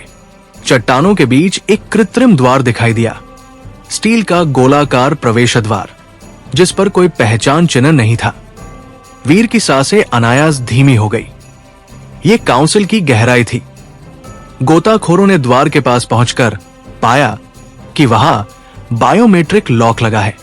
यह स्पष्ट था कि अंदर प्रवेश आसान नहीं होगा, लेकिन साइबर विशेषज्ञ ने पहले ही अनुमान लगाया था कि किसी न किसी मेंटेनेंस पोर्ट के जरिए सीमित एक्सेस मिल सकता है।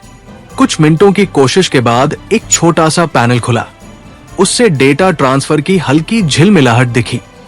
विशेषज्ञ ने ऊपर से निर्देश दिए। कुछ सेकंड के लिए सिस्टम ने बाहरी सिग्नल को स्वीकार किया। इसी दौरान अंदर के नेटवर्क से सीमित डेटा कॉपी किया गया, लेकिन तभी समुद्र के भीतर अचानक तेज कंपन महसूस हुआ। द्वार के पास लगे सेंसर सक्रिय हो गए थे।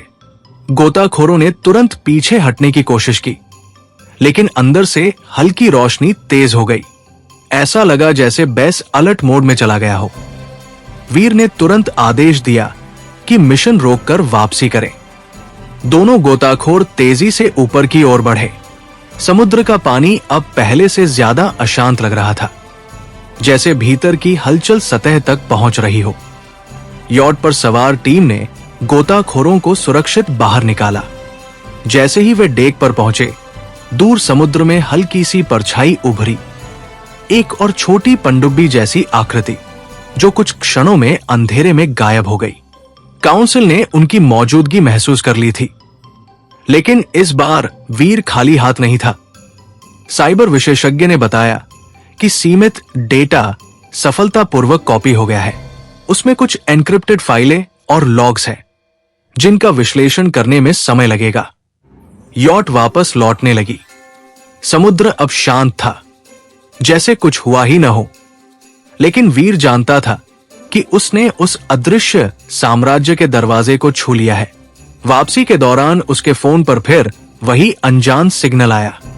इस बार सिर्फ एक वाक्य था, गहराई में सांस लेना आसान नहीं होता। वीर ने संदेश पढ़कर हल्की मुस्कान दी। उसने जवाब नहीं दिया। उसने समुद्र की ओर देखा। अब ये सिर्फ छिपे अड्डे की खोज नहीं रही, ये उस मानसिकता को तोड़ने की जंग थी जो खुद को अजेय मानती है। और उसने तय कर लिया था, अगली बार वो सिर्फ दरवाजा नहीं छुएगा, उसे खोलकर भीतर जाएगा। यॉट जब सुरक्षित जल सीमा में पहुंची तो रात लगभग खत्म हो चुकी थी। क्षितिज पर हल्की सी लालिमा फैल रही थी, लेकिन वीर की आंखों में नींद नहीं थी। समुद्र के नीचे छिपे उस स्टील के द्वार की छवि उसके दिमाग में बार बार उभर रही थी। काउंसिल ने सिर्फ जमीन और आसमान पर ही नहीं, बल्कि समुद्र की गहराइयों में भी अपना साम्राज्य बना रखा था। यह साधारण अपराधियों का नेटवर्क नहीं था, ये एक वैकल्पिक सत्ता की संरचना थी। साइबर विशेषज्ञ ने डेटा एनालिसिस शुरू कर दिया। जो फाइलें कॉपी हुई थी वे गहरे एन्क्रिप्शन में थी, लेकिन उनके नाम पढ़े जा सकते थे। उनमें से एक का शीर्षक था ओरियन कोर नोड, दूसरी फाइल का नाम था एसेट ट्रांसफर फेज डेल्टा, और तीसरी सबसे छोटी लेकिन सबसे रोचक कॉन्टिंजेंसी वी। वीर की नजर तीसरी फाइल पर टिक गई। कॉन्टिंजेंसी वी, क्या ये उसके लिए था? विश्लेषण में कुछ समय लगना था। टीम ने खुद को सुरक्षित ठिकाने में अलग थलग कर लिया। इंटरनेट एक्सेस सीमित था और सभी बाहरी सिग्नल फिल्टर किए जा रहे थे।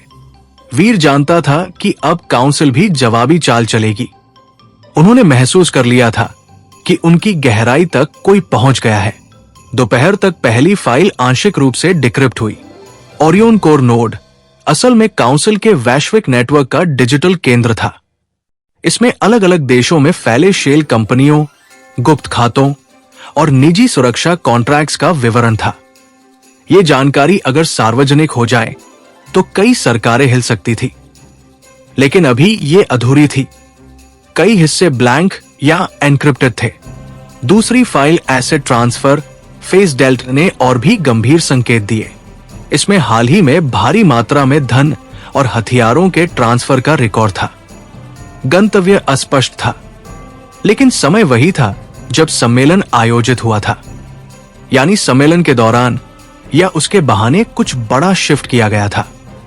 तीसरी फाइल खुलने में सबसे ज्यादा समय लगा।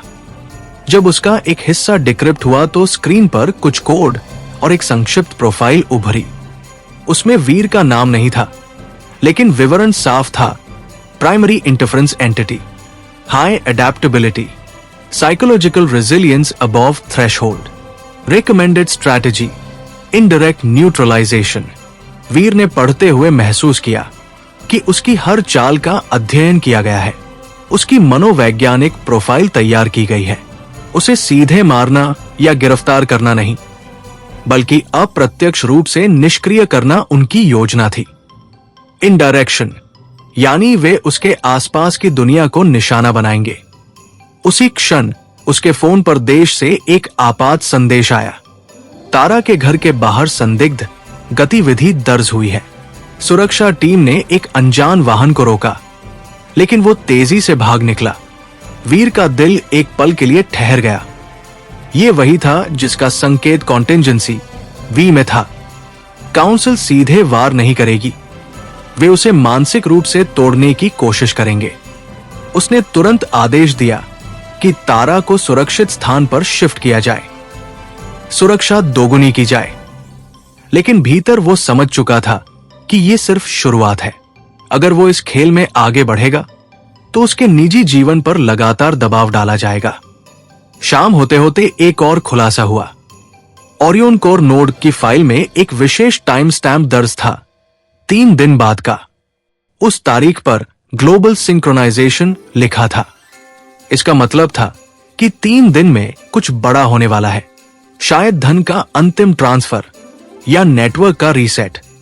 वीर ने महसूस किया कि समय बहुत कम है। अगर वो 3 दिन में काउंसिल की संरचना उजागर नहीं कर पाया तो वे अपने सारे निशान मिटा देंगे। रात को वो अकेला बैठा स्क्रीन देख रहा था। बाहर हल्की बारिश शुरू हो चुकी थी। बूंदों की आवाज कमरे में गूंज रही थी, जैसे समय की टिक टिक। उसने सोचा, क्या वो सही दिशा में है? क्या समुद्र के नीचे की वो झलक असली केंद्र थी या सिर्फ एक परत? लेकिन एक बात स्पष्ट थी, काउंसिल अब उसे व्यक्तिगत खतरे के रूप में देख रही है। और जब कोई साम्राज्य किसी एक व्यक्ति से डरने लगे तो उसकी नींव में दरारें पड़ चुकी होती है। वीर ने गहरी सांस ली।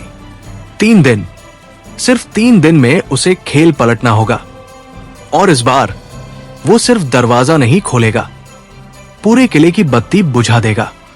बारिश अब तेज हो चुकी थी। खिड़की के बाहर गिरती बूंदें कांच पर फिसल रही थी, जैसे समय खुद बह रहा हो, और उसके साथ हर अवसर भी। वीर स्क्रीन के सामने बैठा था, लेकिन उसकी नजरें डेटा पर नहीं, उन 3 शब्दों पर टिकी थी। ग्लोबल सिंक्रोनाइजेशन T-72 आवर्स, 3 दिन, 72 घंटे। काउंसिल ने अपने पूरे नेटवर्क को रीसेट करने, धन और हथियारों को शिफ्ट करने और शायद कुछ ऐसा करने की तैयारी की थी जिससे उनकी परछाई भी पकड़ में न आए। ओरियन कोर नोड से निकाले गए डेटा का विश्लेषण गहराता जा रहा था। हर देश में फैले उनके शेल नेटवर्क की परतें खुल रही थी, लेकिन साथ ही यह भी साफ हो रहा था कि यह सिर्फ आर्थिक ढांचा नहीं है, यह प्रभाव का जाल है। मीडिया, राजनीति, निजी सुरक्षा, लॉबिंग और तकनीक तक फैला हुआ। अगर यह नेटवर्क एक साथ सक्रिय हुआ तो किसी भी देश की स्थिरता डगमगा सकती है। वीर ने टीम को 2 हिस्सों में बांट दिया। एक टीम फेस डेल्टा के ट्रांसफर का पीछा करेगी, यह पता लगाने के लिए कि हथियार और धन किस दिशा में जा रहे हैं। दूसरी टीम ग्लोबल सिंक्रोनाइजेशन के वास्तविक उद्देश्य को डिकोड करेगी। यह महज अकाउंट्स क्लोज करने का मामला नहीं लग रहा था, यह किसी बड़े ऑपरेशन का संकेत था। उसी समय देश से खबर आई कि तारा को सुरक्षित स्थान पर शिफ्ट कर दिया गया है, लेकिन संदिग्ध गतिविधियां बंद नहीं हुई थी। सुरक्षा टीम ने बताया कि कुछ लोग दूर से निगरानी कर रहे थे, जैसे वे सीधा हमला नहीं बल्कि मनोवैज्ञानिक दबाव बना रहे हों। कॉन्टिंजेंसी वी का अर्थ अब पूरी तरह स्पष्ट था। काउंसिल उसे तोड़ना चाहती थी, उसे अस्थिर करना चाहती थी, ताकि वो जल्दबाजी में गलती करे। वीर ने खुद को संयमित रखा। उसने तारा से बात की। उसने सिर्फ इतना कहा कि सब ठीक है और ये कुछ दिनों की बात है, लेकिन उसके शब्दों के पीछे छिपी बेचैनी तारा ने महसूस की। वो जानती थी कि वीर जब शांत हो जाता है तब वो सबसे बड़े तूफान के बीच होता है। रात के दूसरे पहर साइबर टीम ने एक और परत खोली। ग्लोबल सिंक्रोनाइजेशन असल में एक बहुस्तरीय डिजिटल ट्रिगर था। जैसे ही ये एक्टिव होगा, काउंसिल के सभी प्रमुख सर्वर स्वचालित रूप से डेटा मिटा देंगे, खातों को नए पहचान नंबरों में शिफ्ट कर देंगे और कम्युनिकेशन चैनल बदल देंगे। ये एक डिजिटल पुनर्जन्म था। पुराना नेटवर्क मर जाएगा, नया नेटवर्क जन्म ले लेगा। लेकिन उससे भी भयावह बात यह थी कि उसी कोड में एक और लाइन थी, डाइवर्जन इवेंट इनिशिएट। डाइवर्जन, ध्यान भटकाने की घटना। इसका मतलब था कि डेटा रीसेट के साथ साथ कहीं ना कहीं कोई बड़ा हादसा होगा, ताकि दुनिया का ध्यान उधर चला जाए। शायद राजनीतिक संकट, आर्थिक गिरावट या कोई हिंसक घटना। वीर की मुट्ठियां अनजाने में भींच गई। ये सिर्फ अपराध नहीं था, ये नियोजित अराजकता थी। अब समय की रफ्तार बढ़ गई थी। टीम ने गणना की कि सिंक्रोनाइजेशन का पहला ट्रिगर समुद्र के उसी अंडर वाटर बेस से जुड़ा है। यानी वो बेस सिर्फ छिपा अड्डा नहीं, बल्कि पूरे नेटवर्क का स्विच बोर्ड है। अगर उस स्विच को समय रहते निष्क्रिय किया जाए तो काउंसिल का डिजिटल पुनर्जन्म रोका जा सकता है, लेकिन वहां तक पहुंचना अब पहले से ज्यादा कठिन होगा। वे सतर्क है, सेंसर सक्रिय है और शायद असली राजा खुद वही मौजूद हो। वीर ने निर्णय लिया, इस बार वो आधे कदम नहीं उठाएगा। एक संयुक्त ऑपरेशन होगा, समुद्री घुसपैठ और डिजिटल हमला एक साथ। जब टीम नीचे जाकर बेस के पावर कोर तक पहुंचेगी, उसी क्षण cyber team Orion core node को ओवरराइड करने की कोशिश करेगी। ये जोखिम भरा है, लेकिन यही एक रास्ता है। सुबह की पहली किरणें कमरे में घुस आई। बारिश थम चुकी थी, आसमान साफ हो रहा था, जैसे तूफान के बाद की खामोशी हो। लेकिन ये खामोशी असली तूफान से पहले की थी। वीर ने अपनी घड़ी में टाइमर सेट किया, T-60 आवर्स। उसने आखिरी बार स्क्रीन पर कॉन्टिंजेंसी V की प्रोफाइल देखी। उसमें लिखा था indirect neutralisation preferred, direct confrontation avoid. उसने हल्की मुस्कान दी। अगर असली राजा सीधे टकराव से बचना चाहता है तो इसका मतलब है कि उसे भी डर है। अब खेल बराबरी का नहीं रहा, ये अंतिम दाव की ओर बढ़ रहा है और अगली चाल में या तो काउंसिल का साम्राज्य गिरेगा या वीर का नाम इतिहास में दर्ज होगा। लेकिन इस बार समुद्र की गहराई भी सच को छिपा नहीं पाएगी। तो दोस्तों, यह था आज का एपिसोड। आशा करता हूँ कि आपको हमारी कहानी पसंद आई होगी। यदि आपको हमारी यह कहानी अच्छी लग रही है और आप आगे के नए एपिसोड सुनना चाहते हैं तो हमारे चैनल को सब्सक्राइब करें और बेल आइकन दबाकर ऑल विकल्प पर क्लिक करें, ताकि आपको हमारे नए अपलोड किए गए एपिसोड की नोटिफिकेशन मिलती रहे। इस वीडियो को लाइक करना न भूलें और इसे अपने परिवार व दोस्तों के साथ ज़रूर शेयर करें। धन्यवाद।